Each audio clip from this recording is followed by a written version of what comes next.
ಇವತ್ತು ನಮ್ಮ ಕುಕ್ನೂರು ಗ್ರಾಮದ ಎಲ್ಲರಿಗೆ ನಮಸ್ಕಾರ. ಇವತ್ತು ನಾವು ಆಯುಷ್ಮಾನ್ ಆರೋಗ್ಯ ಮಂದಿರ ಕುಕ್ನೂರು ಲೊಕೇಟ್ PSC ತಾಲೂಕು ಚಿಂಚೋಳಿಯಲ್ಲಿ ಇವತ್ತು ನಾವು ಇಂಟರ್ನ್ಯಾಷನಲ್ ಕ್ಯಾನ್ಸರ್ ಡೇ ಇರೋದರಿಂದ ತಮಗೆಲ್ಲರಿಗೆ ಇವತ್ತು ನಾವು ಕ್ಯಾನ್ಸರ್ ಬಗ್ಗೆ ಮಾಹಿತಿಯನ್ನು ಕೊಡ್ತಾ ಇದ್ದೀವಿ. ಯಾಕಪ್ಪ ಅಂತಂದರೆ ಭಾಳಷ್ಟು ಜನ ಇವತ್ತಿನ ದಿನಗಳಲ್ಲಿ ಕ್ಯಾನ್ಸರ್ ರೋಗಕ್ಕೆ ತುತ್ತಾಗಿ ತಮ್ಮ ಜೀವವನ್ನು ಕಳ್ಕೊತಾ ಇದ್ದಾರೆ. ಮತ್ತು ಮುಂದಿನ ದಿನಗಳಲ್ಲಿ ಇದನ್ನು ಹೇಗೆ ಪ್ರಿವೆನ್ಷನ್ ಮಾಡಬೇಕು, ಡಿಟೆಕ್ಷನ್ ಮಾಡಬೇಕು, ಟ್ರೀಟ್ಮೆಂಟ್ ಎಲ್ಲ ವ್ಯವಸ್ಥೆ ಮಾಡಿಕೊಂಡು ಇದು ಬರಲಾರದ ಹಾಗೆ ನಾವು ಆರೋಗ್ಯವಂತ ಜೀವನವನ್ನು ನಡೆಸೋದಕ್ಕೆ ಈ ನಾವು ಹೇಳ್ತಕ್ಕಂಥ ಮಾಹಿತಿ ತಮಗೆಲ್ಲರಿಗೆ ಸಹಾಯವಾಗುತ್ತೆ ಅಂತ ನಾನು ಅಂದ್ಕೊಂಡಿದ್ದೀನಿ. 4th ಫೆಬ್ರವರಿ ಪ್ರತಿ ವರ್ಷ ಇಂಟರ್ನ್ಯಾಷನಲ್ ಕ್ಯಾನ್ಸರ್ ಡೇ ಎಂದು ಆಚರಿಸ್ತಾರೆ. ಈಗ ಕ್ಯಾನ್ಸರ್ ಅಂದ್ರೆ ಏನಂದ್ರೆ ನಿಮ್ಮ ಹಳ್ಳಿ ಭಾಷೆಯಲ್ಲಿ ಹೇಳಕ್ ಇಷ್ಟಪಡ್ತೀನಿ.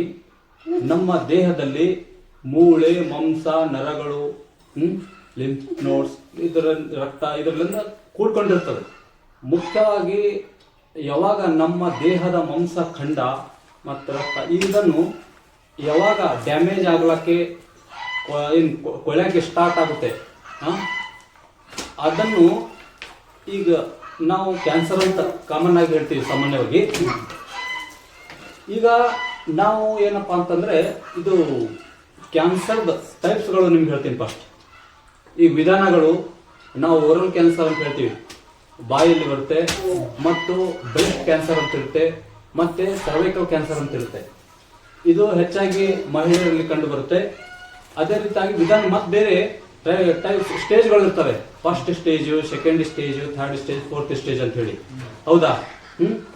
ಈಗ ಇದು ಕ್ಯಾನ್ಸರ್ ಬರಕ್ಕೆ ಮುಖ್ಯ ಕಾರಣಗಳು ಏನಪ್ಪಾ ಅಂತಂದ್ರೆ, ಈಗ ಬಹಳಷ್ಟು ಮಂದಿ ತಂಬಾಕು, ಬೀಡಿ, ಸಿಗರೇಟ್, ಚಿರಾಗ್, ಗುಟ್ಕಾ ಮತ್ತು ಕೆಲವೊಂದು ಕೆಮಿಕಲ್ಸ್ ಇಂಥವು ಮತ್ತು ಹೊರಗಿನ ಆಹಾರ ಇದನ್ನು ಉಪಯೋಗಿಸಲಿಂದ ಕ್ಯಾನ್ಸರ್ ಬರುತ್ತೆ. ಹೌದಾ? ಮತ್ತು ರೇಡಿಯೇಷನ್ ಇಂದ ಕ್ಯಾನ್ಸರ್ ಬರುತ್ತೆ. ಕೆಲವೊಬ್ಬರಿಗೆ ಏನಪ್ಪಾ ಅಂದ್ರೆ ವಂಶ ಪಾರಂಪರಿಕವಾಗಿ ಕೂಡ ಕಾರಣವಾಗಿರುತ್ತದೆ. ಹೌದಾ? ಈಗ ಇದರ ವ್ಯವಸ್ಥೆ ಹೇಗಪ್ಪ ಅಂತಂದ್ರೆ, ಫಸ್ಟ್ ಆಫ್ ಆಲ್ ನೀವು ಯಾವಾಗ್ಲೂ ಕೂಡ ನಮ್ಮ ದೇಹದಲ್ಲಿ ಏನಾದರೂ ಮಾಂಸಗಳು, ಖಂಡಗಳು ಕೊಳಿತಾ ಇದ್ದಾವೆ, ಇಲ್ಲಪ್ಪ ಅಂತಂದ್ರೆ ಏನಾದರೆ ಟ್ಯೂಮರ್ಸ್, ಗಡ್ಡೆಗಳು ಕಂಡು ಬರ್ತಾ ಇದ್ದಾವೆ ಅಂತಂದ್ರೆ ನಾವು ಆದಷ್ಟು ಬೇಗ ವೈದ್ಯರ ಸಲಹೆಯನ್ನು ಪಡೆದುಕೊಂಡು ಡಾಕ್ಟರ್ಸ್ ಅವರಿಗೆ ತೋರಿಸ್ತಾರೆ. ಅವರು ಏನ್ ಮಾಡ್ತಾರೆ, ಫಸ್ಟ್ ಬ್ಲಡ್ ಟೆಸ್ಟ್ ಮಾಡ್ತಾರೆ, FNAC ಅಂತ ಹೇಳ್ತಾರೆ, ಮತ್ತೆ ಅವರು ಸ್ಕ್ಯಾನಿಂಗ್ ಮಾಡ್ತಾರೆ. ಸ್ಕ್ಯಾನಿಂಗ್, CT ಸ್ಕ್ಯಾನ್ ಹೀಗೆ ಮಾಡಿ ಅದು ಡಿಟೆಕ್ಷನ್ ಕಂಡು ಹಿಡಿತಾರೆ, ಕ್ಯಾನ್ಸರ್ ಇದೆ ಏನಿಲ್ಲ ಅಂತ ಹೇಳಿ. ಹೌದಾ?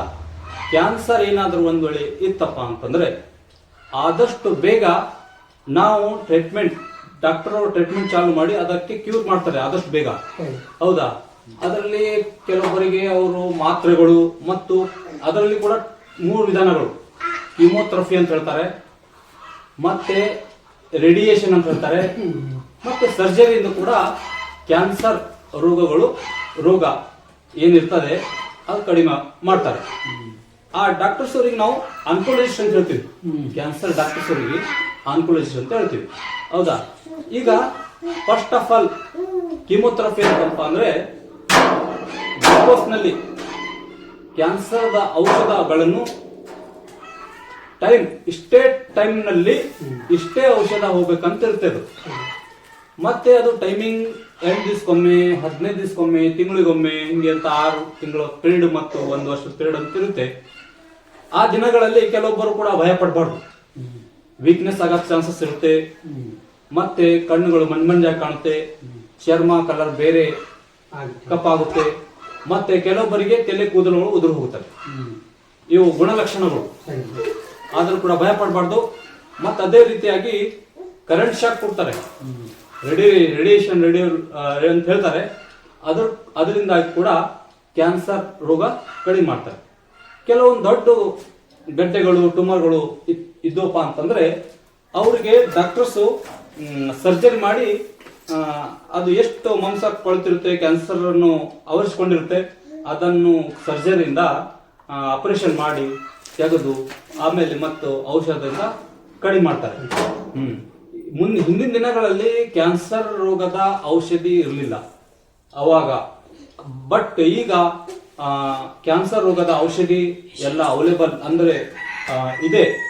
ಅದಕ್ಕಾಗಿ ನಾವು ಹಳ್ಳಿ ಜನರಲ್ಲಿ ನಾವು ಪ್ರತಿಯೊಂದು ಹಳ್ಳಿಯಲ್ಲಿ ನಾವು ಓಡಾಡ್ತಿರ್ತೀವಿ.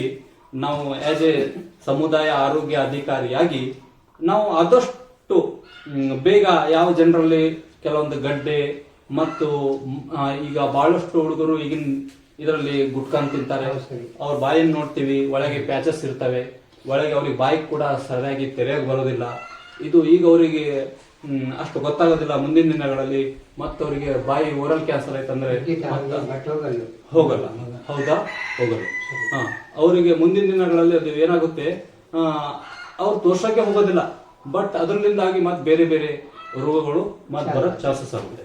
ಈಗ ಅದು ಒಂದೇ ಕನೆಕ್ಷನ್ ಅಲ್ಲ. ಕ್ಯಾನ್ಸರ್ ಬಂತಪ್ಪ ಅಂತಂದ್ರೆ ಮನುಷ್ಯ ವೀಕ್ ಆಗುತ್ತೆ.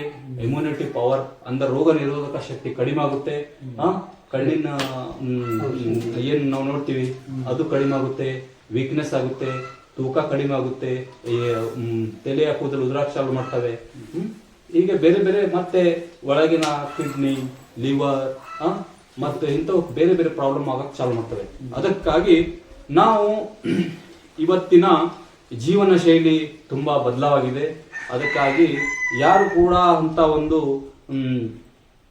ದುಶ್ಚಟಗಳು ಇಂದ ದೂರ ಇದ್ದು ತಾವೆಲ್ಲರೂ ಆರೋಗ್ಯವಾಗಿರಬೇಕಂದ್ರೆ ಒಳ್ಳೆಯ ಆಹಾರ, ಔಷಧ ಮತ್ತು ಪ್ರತಿ ಯಾವಾಗಲೂ ನೀವು ವೈದ್ಯರ ಸಲಹೆಯನ್ನು ಪಡ್ಕೊಂಡು ಮತ್ತು ಯೋಗ, ಎಕ್ಸಸೈಜು, ಆಹಾರ ಪದ್ಧತಿ ಒಳ್ಳೆಯದಾಗಿರಬೇಕು, ಒಂದು ದೇವಭಕ್ತಿ ಮತ್ತೆ ಹೀಗೆಲ್ಲ ನೀವು ಇದ್ರೆ ಇಂಥ ರೋಗಗಳು ಯಾವ ಬರೋದಿಲ್ಲ. ಮುಂದಿನ ದಿನಗಳಲ್ಲಿ ನಿಮಗೆ ಯಾವುದೇ ಒಂದು ಸಮಸ್ಯೆ ಮತ್ತು ಡೌಟ್ ಇದ್ದರೆ ನಮ್ಮ ಬಂದು ನೀವು ಭೇಟಿ ಆಗ್ಬೋದು. ಇವತ್ತು ನಾವು ಮುಖ್ಯವಾಗಿ prevention is better then cure. ಮತ್ತೆ ಆದಷ್ಟು ಬೇಗ ಅದನ್ನು ಕಂಡುಹಿಡ್ಕೊಂಡು ಡಿಟೆಕ್ಷನ್ ಮಾಡೋದು ಮತ್ತೆ ಅದಕ್ಕೆ ಮ್ಯಾನೇಜ್ಮೆಂಟ್ ಮಾಡೋದು ತುಂಬಾ ಇಂಪಾರ್ಟೆಂಟ್ ಆಗಿದೆ. ಮತ್ತೆ ಪ್ರತಿ ವರ್ಷ ಕೂಡ ಇದ್ರದ್ದು ಒಂದು ಥೀಮ್ ಮಾಡ್ತಾರೆ. ಈ ವರ್ಷ ಥೀಮ್ ಏನಪ್ಪಾ ಅಂತಂದ್ರೆ ಯುನೈಟೆಡ್ ಯುನಿಕ್ ಅಂತ ಹೇಳಿ 2025ರಿಂದ 2027 ತನಕ ಇದು ನಡೆಯುತ್ತೆ. ಇದು ವರ್ಲ್ಡ್ ಹೆಲ್ತ್ ಆರ್ಗನೈಸೇಷನ್ ಮತ್ತು ಕ್ಯಾನ್ಸರ್ ಒಂದು ಸಂಸ್ಥೆ ಇದೆ. ಇದು ವರ್ಲ್ಡ್ ಇಂಟರ್ನ್ಯಾಷನಲ್ ಇದರ ಲೆವೆಲ್ ಅಲ್ಲಿ ನಡೆಯುತ್ತೆ. ಮುಂದಿನ ದಿನಗಳಲ್ಲಿ ತಾವೆಲ್ಲರೂ ಆರೋಗ್ಯವಾಗಿರ್ಬೇಕನ್ನೋದು ನಮ್ಮ ಒಂದು ಬಯಕೆ.